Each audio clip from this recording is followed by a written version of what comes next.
haven't updated it yet. Well, any mail they send you from the Secretary of State, they send to the address on your driver's license. And they don't forward Secretary of State mail.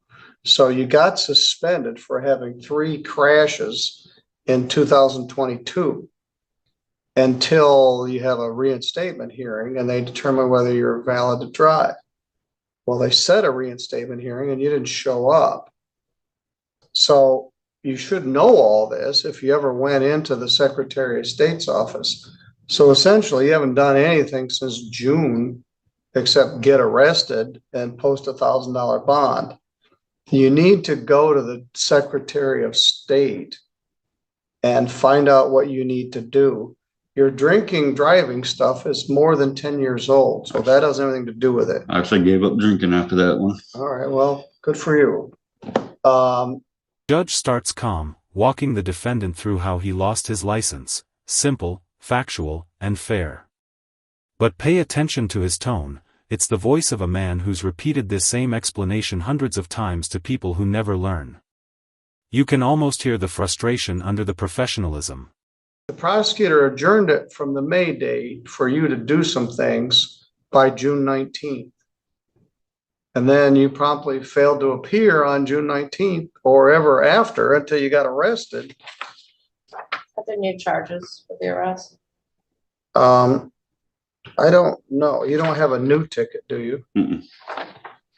How did you get arrested when you had to post that in December 8th? A mistaken identity. What county were you arrested in? Van Buren has in Pawpaw. How long were you in jail in Pawpaw? When the judge lists the missed hearings and arrests, it's not just legal procedure, it's a pattern. You see this all the time in small-town courts, people who keep falling into the same cycle of bad luck, bad choices, and excuses. It's not that the system is cruel, it's that accountability is missing.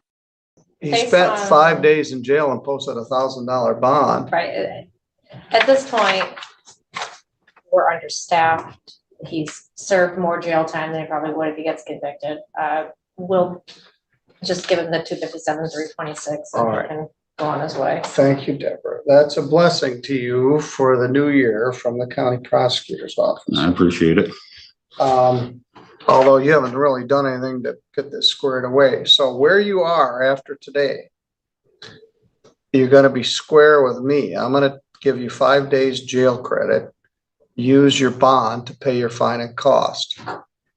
And then you're going to get $775 back. You need to go to the Michigan Secretary of State. And do you know if that's still appointment only, or are they doing walk-ins now? They do walk-ins. This part feels almost redemptive. The judge gives him credit for the 5 days in jail and even calls it a New Year blessing. He's showing grace, the kind that comes from exhaustion and hope mixed together. But the sad irony? That kindness is about to be thrown right back in his face. Her name? Yeah, her name. I'm drawing a blank right now. I'm sorry. Randy. Right. All right. What kind of car is she in? It's a black Audi. It's out in the parking lot right now? Yes, it is. All right. We'll confirm that. I suggest you ask him that question again, because I looked at the camera. He drove himself in this morning. She was getting tired close by, so. Yay.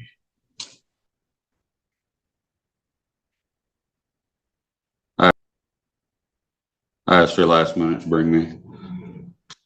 Is she in the car right now? Yes, she is. All right. Go get her. Ask her to come in. You're an idiot. This is the turning point. When the judge realizes the man lied about who drove him, the whole energy in the room changes. The judge's disbelief isn't just anger, it's disappointment. In court, lying is worse than almost any traffic charge, because it shows who you really are when cornered. I just didn't want to miss another date. Well, so you lied. You didn't want to. Yeesh. This is very foolish and I was insulted. It hurts my feelings when people lie to me. So you looked me in the eye and lied to me about driving here, which I suspected you had when you first walked in late.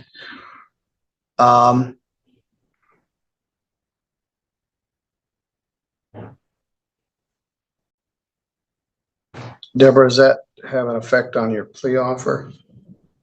Just is what it is. It is what it is. I know it's dumb, but just trying to get it taken care of. All right, you already did 5 days jail. You're not trying to get everything taken care of. You're doing it all the wrong way. Deborah, I'm not gonna hang you up here. Thank you for your help. Very Thank you, well. Your Honor. It's raw, direct, and human. That's not courtroom language, that's honesty from a man tired of seeing people self-destruct. And notice something, even while scolding him, the judge doesn't increase his punishment. He lets the guilt do the work. Good morning. What's your name? My name is Randy Brown. Randy, do you have a valid driver's license? I do. According to Mr. Bray, you were gonna drive him here and then he foolishly drove himself here. Let me see your valid driver's license. It's in the car. All right, well, I guess I'll take it on faith. Why did he drive? Because he knew the way here. So, You gotta know the way to the jail. But why bring a licensed driver if you're gonna drive illegally anyway? But will you drive back? yes, I will. All right, I don't think she would let me drive. go ahead and have a seat. Thank you. And confirms she did have a valid license, it becomes almost tragicomic. The judge isn't just angry, he's teaching. This is how integrity collapses, not from big crimes, but from small lies meant to avoid embarrassment. Um, So Where basically, were- she allowed an unlicensed Yeah, driver to that's what I drive. So charged. she's committed a crime, he's committed a crime. It's the last business day of the Boy. year. They would just fine. go and sin no more.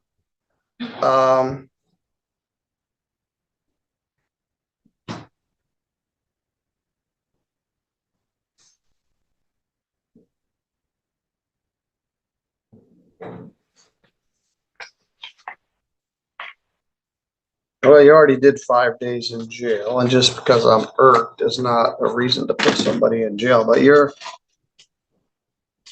foolish. I tend to believe you're not gonna do anything that you need to do to get your driver's license back. You're gonna keep bumbling along. This section hits hard. The judge tells him, you're going to keep bumbling along and keep getting stopped. It's not an insult, it's prophecy. Without change, people keep looping through the same failures, court after court. I think 2.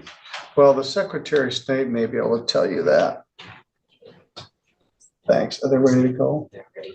Thanks. That's you earlier than you usually have to do them, but I won't have time to do them this afternoon. No, I usually have a prep that's early, so. All right, no problem. thanks.